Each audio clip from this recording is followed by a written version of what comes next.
예로부터 사람을 그릇에 비유합니다. 그래서 도량이 넓고 배짱이 있고 마음 씀씀이가 큰 사람을 가리켜도 저 사람은 그릇이 커. 그런데 소견이 좁고 마음이 비좁고 이런 사람을 지칭할 때 저 사람 그릇이 작아서 말이야, 이렇게 얘기를 합니다.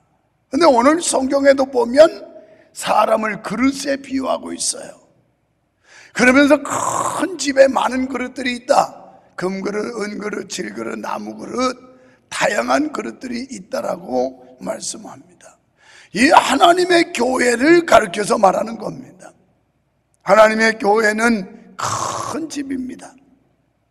이 큰 집안에 다양한 사람들이 모여서 대가족을 이루고 있으므로 큰 집입니다. 또한 큰 집에는 다양한 그릇이 있듯이 하나님의 교회도 다양한 사람들이 모인 공동체입니다.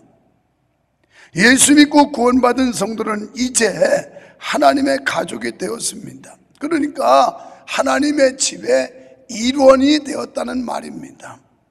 그래서 우리는 거룩한 공동체 세우는 일에 적극적으로 동참을 해야 합니다.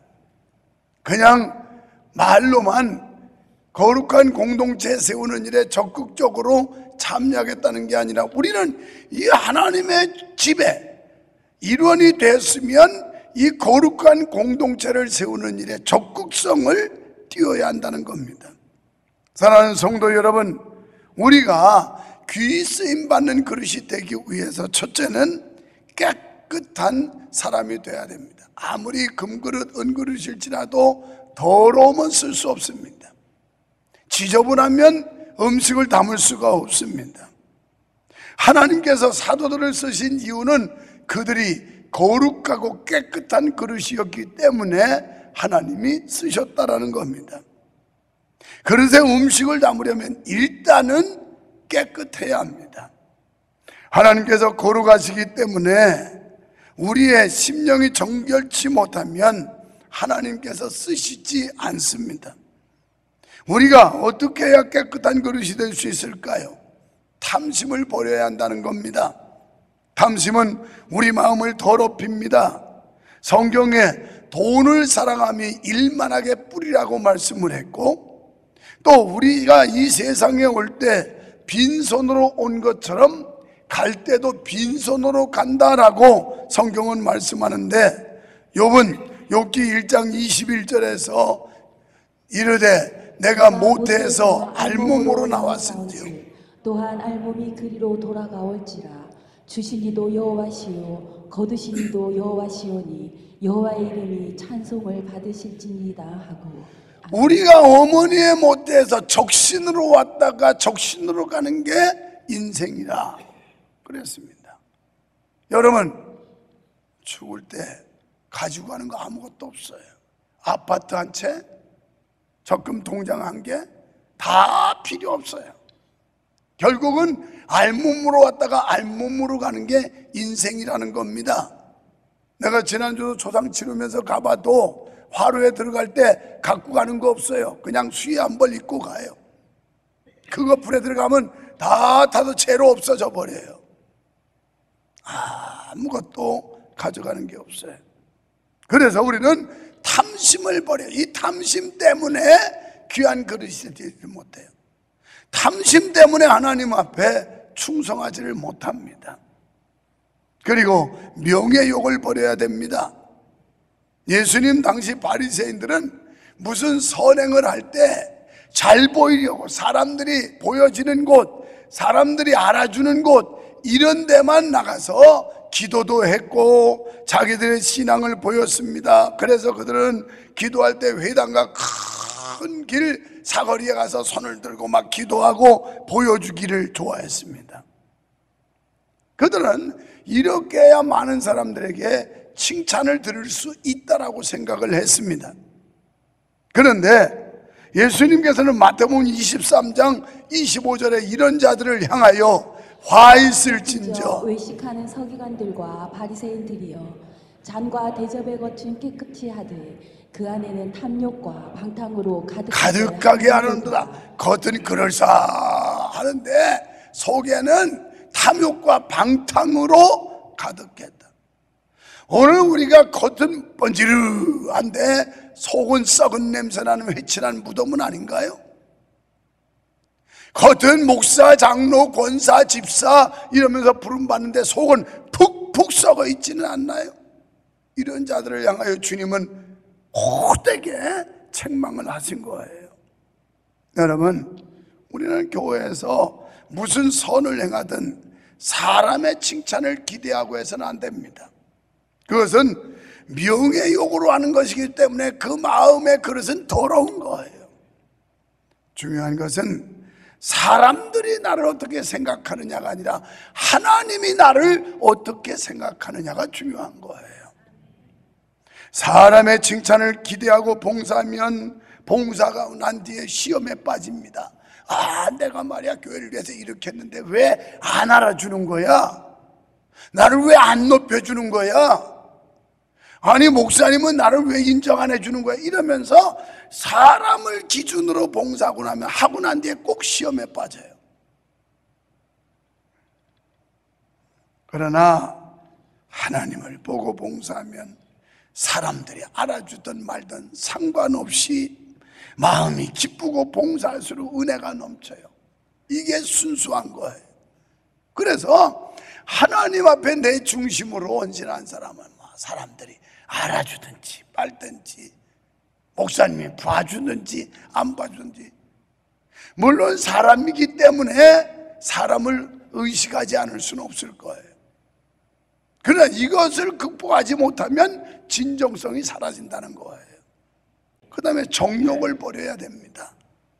요한일서 2장 16절에서 이는 세상에 있는 모든 것이 육신의 정욕과 안목의 정욕과 이생의 자랑이니 다 아버지께로부터 온 것이 아니요 세상으로부터 온 것이요. 세상으로부터 온 게 저기 나오잖아요. 육신의 정욕, 안목의 정욕, 이생의 자랑, 이런 게 다 세상적이라는 거예요. 여러분, 육신의 정욕, 안목의 정욕, 이생의 자랑은 우리 마음을 더럽히는 오물과 같습니다. 이런 걸로 있으면 우리 심령을 더럽혀요. 여러분은 어거스틴을 잘 알 겁니다. 어거스틴이 세상에 빠져가지고 죄를 지을 때는 하나님이 쓰지 않았어요. 그런데 그가 철저히 회개하고 깨끗한 그릇으로 거듭났을 때 하나님은 교회와 시대를 위해서 위대하게 쓰셨던 겁니다. 본문에서는 뭘 말하냐? 큰 집에는 금그릇, 은그릇, 나무그릇, 질그릇이 있는데 누구든지 여기서 귀하게 쓰임받는 사람은 깨끗한 그릇이 돼야 된다고 그랬는데 이게 뭘 말해요? 이것은 바로 가격보다 가치의 중요성을 말하는 거예요. 가격이라고 하는 건 이 사람이 연봉이 얼마나 되느냐, 재산이 얼마나 되느냐, 학식은 얼마나 되느냐, 이런 게 가격이에요. 그래서 가격을 매겨요. 아, 저 사람은 정말 굉장히 비싼 사람이다. 몸값이 비싸다. 그런데 오늘 여기 금으로 은으로 만든 그릇이 중요한 게 아니라 하나님 앞에 쓰임받는 그릇은 깨끗해야 되는데 가치가 중요하다는 거예요. 우리가 어떤 일에 어떻게 쓰임받고 있느냐, 이게 더 중요하다는 겁니다. 그래서 두 번째는 겸손한 사람이 되어야 합니다. 성경에서 귀하게 쓰임받은 사람들은 모두 겸손한 사람들이었어요. 야고보서 4장 6절에서 하나님은 그러나 더욱 큰 은혜를 주시나니 그러므로 일렀으되 하나님이 교만한 자를 물리치시고 겸손한 자에게 은혜를 주신다 하였느니라. 아멘. 아멘. 겸손한 사람을 쓰신대요. 겸손한 사람은 내가 다른 사람과 견주어 볼 때 우쭐거릴 수 있고 우월하고 이런데도 자기를 낮추는 게 겸손한 거예요. 어차피 다른 사람보다 열등한 사람은 당연히 겸손하겠지요. 그러나 내가 어떤 모양으로 봐도 세상적으로나 영적으로 봐도 저 사람보다 내가 훨씬 우월해. 그럼에도 불구하고 자기를 낮추는 게 이게 겸손이에요. 겸손. 그래서 하나님은 이런 사람에게 은혜 주신대요. 모세가 바로 공주 아들의 신분을 가지고 그는 동족을 구원해 보고 뭔가 해보려고 야망 가지고 덤벼들었다가 결국은 살인죄로 몰려서 미디안 광야로 쫓겨가요. 거기서 40년 동안 처절하게 자기를 깨뜨립니다. 그리고 80살이 돼가지고 이제는 내 힘으로 할 수 있는 게 아무것도 없다. 하나님이 함께 하지 않으면 내가 바로 공주의 아들이라는 신분을 가졌어도 안 된다 하는 걸 뼈저리게 깨달아요. 그 다음에 하나님이 그를 쓰시는데 하나님께서 네가 가서 내 백성을 바로로부터 구출하라 그럽니다. 그랬더니 출애굽기 3장 11절에서 모세가 하나님께 아뢰되 내가 누구이기에 바로에게 가며 이스라엘 자손을 애굽에서 인도하여 내리까. 미디안 광야 가기 전까지는 막 의협심이 있었어요. 그리고 의욕이 있었어요. 자기의 동족이 피해당하고 학대당하고 그리고 폭행당하고 이런 거 보니까 도저히 울분이 끌어올라서 가만히 있을 수가 없었어요. 그런데 결국 기고만장한 권력과 배경 가지고 했지만 할 수 없었어요. 그래서 그는 결국은 미디안 광야로 갔고 하나님을 깊이 만나죠. 그 외로움과 고독 속에서 하나님을 만나요. 그러고 나서 하나님이 말씀하실 때 내가 누구간데 감히 바로에게 갑니까? 이렇게 얘기를 해요. 그만큼 낮아진 거죠. 또 출애굽기 4장 10절에서는 또 이렇게 말해요. 모세가 여호와께 아뢰되 오 주여 나는 본래 말을 잘하지 못하는 자니이다. 주께서 그래서 주의 종에게 명령하신 후에도 역시 그러하니 나는 입이 뻣뻣하고 혀가 둔한 자니이다. 아멘.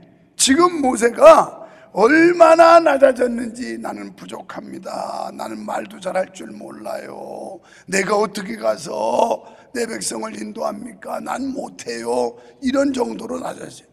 그러나 시도 안 한 게 아니에요. 시도해봤어요. 하다가 자기 노력과 재주로 안 된다는 걸 뼈저리게 느끼고 이제는 하나님 앞에 겸손한 마음으로 낮아지는 모세를 볼 수 있어요. 이렇게 겸손했을 때 하나님께서 그와 함께 하셨어요. 그리고 그를 큰 일을 행하는 데 쓰셨어요. 여러분, 우리가 하나님의 일을 하는 데 있어서 인간적인 지혜와 능력이 중요한 게 아닙니다. 지혜와 능력이 좀 부족해도 그건 문제가 되질 않아요. 내가 어제도 교육자 얘기하면서 그랬어요. 야, 너희들 나를 봐라. 무슨 세상적인 백그라운드 지혜 능력 가지고 이만큼 목회할 수 있겠느냐? 하나님의 은혜로 하고 하나님이 나를 써주시니까 하는 거지 내 재주로 한다면 못했다. 중요한 거예요. 여러분이 하나님의 교회에서 일함에 있어서 내가 잘났고 똑똑하고 유식하고 사회적 백그라운드가 있고 이런 교만한 자는 하나님 쓰시질 않아요. 물론 내적으로 또 자기가 다른 사람과 비해서 많은 것 갖췄을지라도 자기를 겸손히 내려놓는 게 이게 겸손이에요. 자, 지혜와 능력이 좀 부족해도 문제가 되지 않는데 그 이유는 하나님께서 택하신 사람에게 필요한 지혜와 능력을 주시기 때문에 그래요. 여러분, 하나님께서 무엇이 부족해서 인간들에게 신세 진리가 만무예요. 그분은 당신 홀로도 얼마든지 역사하고 일을 행하실 수 있는 분이에요. 그럼에도 불구하고 미천한 우리를 통해서 일하시기를 원하신다는 거예요. 여기에 우리가 부름받고 쓰임받는 일이 얼마나 영광스럽고 감사한 일입니까? 나 같은 걸 써주신다는 게 감사한 일이에요. 할렐루야. 내가 하나님의 교회에서 부족하지만 이렇게 직분받고 임명받아서 쓰임받는다는 거, 이걸 감사해야 되는데 이런 마음이 없으니까 교만한 거예요. 하나님께서는 우리를 그릇으로 쓰실 때 감당할 힘을 더해 주십니다. 때문에 우리는 직분을 주실 때 저는 못해요, 부족해서 못해요, 가진 것도 없고요 라는 변명을 하지 말아야 합니다. 오직 겸손한 마음으로 순종할 때 하나님은 필요한 모든 것을 부어주실 줄 믿습니다. 그래서 잠언 18장 12절에서 사람의 마음의 교만은 멸망의 선봉이요 겸손은 존귀의 길잡이니라. 여러분, 교만한 사람 누가 좋아하겠어요? 겸손한 사람 좋아하지. 세 번째는 성실한 사람이 되어야 합니다. 성실한 사람은 무슨 일을 하든지 건성으로 하지 않습니다. 정성을 다합니다. 반대로 성실하지 못한 사람은 모든 일을 눈가림으로 해요. 남이 볼 때는 열심히 하는 척하다가 보는 사람 없으면 건성으로 해요.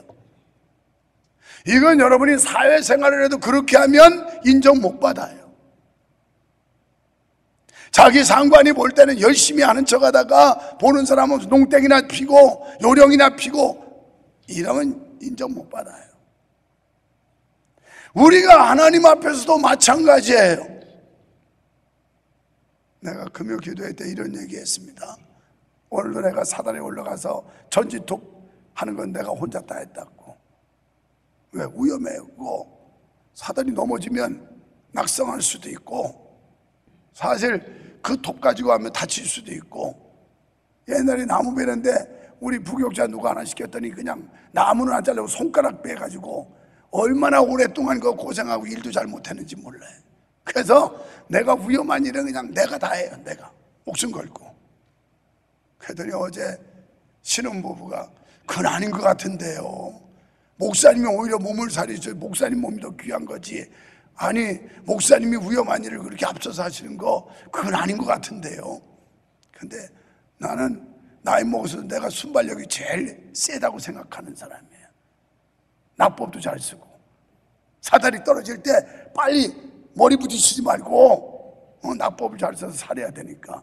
그런데 그냥 뭐 요즘 사람들 일도 안 해보고 그 몸이 둔하고 의둔하고 그 올려놨다가 넘어져서 또 뭐 다리 하나 부러졌다고 맨날 이러고 다니고 일도 못하고 그러면 아이고 차라리 내가 하는 게 낫지. 내가 여러분, 나는 하나님 앞에서 목회자로 부름받으면서 누가 사람이 보든 말든 내게 주어진 일에 최선을 다하고 성심을 다했더니 오늘날 이 영광을 주시더라고요. 사람은 눈속임으로 눈가림으로 하기 쉽습니다. 그래서 사람들에게 자꾸 잘 보이려고 해요. 우리는요 하나님께 잘 보여야 돼요. 하나님께 잘 보여야 하나님이 쏟아 부어 주신다고요. 믿습니까? 그게 귀한 그릇이에요. 사랑하는 여러분, 우리 각자는 하나님의 집에서 맡은 직분이 있습니다. 하나님께서는 각 사람에게 교사, 성가대원, 교구장, 목자, 위원장, 목사, 장로, 권사, 집사 등등의 많은 직분들을 줬어요. 이 모든 직분은 뭐냐? 하나님께서 주신 달란트예요. 달란트. 하나님의 교회에서 직분은 모두가 귀하고 아름다운 것입니다. 성실한 마음으로 충성을 다합시다. 작은 일에 최선을 다합시다. 반드시 남겨서 칭찬 듣는 주님의 귀한 그리고 주님이 귀히 여기시는 그릇들이 되시길 축원합니다. 끝으로 네 번째, 본을 보이는 사람이 되어야 한다. 이 거룩한 공동체를 세우려면 본을 보이라는 거예요. 이걸 본이라고 그러지요. 전문 용어로 금형에서 빼는 그거 금형 틀에서 샘플을 뽑아내요. 오늘 어떻게 하면 하나님의 집에서 내가 샘플 신자가 될까? 모델, 샘플 교인이 될까? 이런 소망 좀 가져보라는 거예요. 이런 소망. 본을 보여라. 그래서 모든 사람들이 닮을 만한 사람, 따라갈 만한 사람, 본받을 만한 사람, 이런 성도가 되자는 거예요. 그러려면 덕을 세워야 합니다. 덕을 세우려면 에베소 4장 29절에 이런 말씀이 나와요. 무릇 더러운 말은 너희 밖에도 내지 말고 오직 덕을 세우는데 소용되는 대로 선한 말을 하여 듣는 자들에게 은혜를 끼치게 하라. 아멘. 덕을 세우는 말은, 더러운 말은 입 밖에도 내지 말아라. 더러운. 그래서 너희의 말로 다른 사람들에게 은혜를 끼쳐라. 이런 사람들이 교회 공동체를 세우는 사람들, 건강하게. 이런 사람들은 매사에 긍정하는 말, 칭찬하는 말, 감사하는 말, 사랑하는 말. 그런데 반대로 본을 보이지 못하고 덕을 세우지 못하는 사람들은 더러운 말을 하는데 이간질, 불평불만, 비방, 수근수근, 부정적인 말, 이런 말, 이게 더러운 말이에요. 이걸 입 밖에도 내지 말래. 입 밖에도.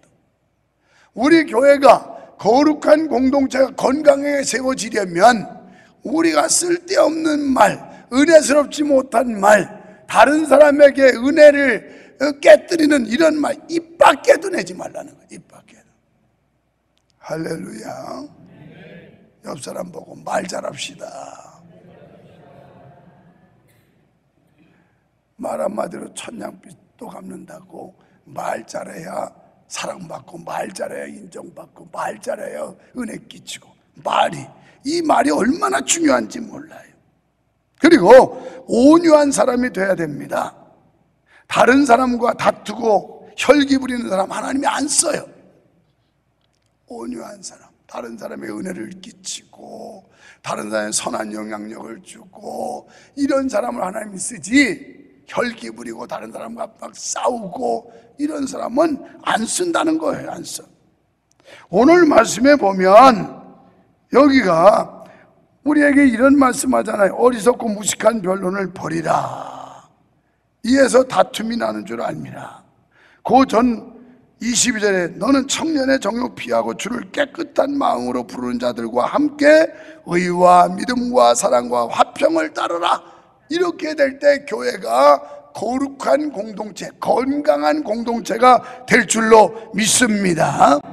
그래서 우리 모두 깨끗하고 귀한 그릇되어 하나님이 쓰시기에 불편함이 없는 그런 성도가 되기를 주님의 이름으로 축원합니다.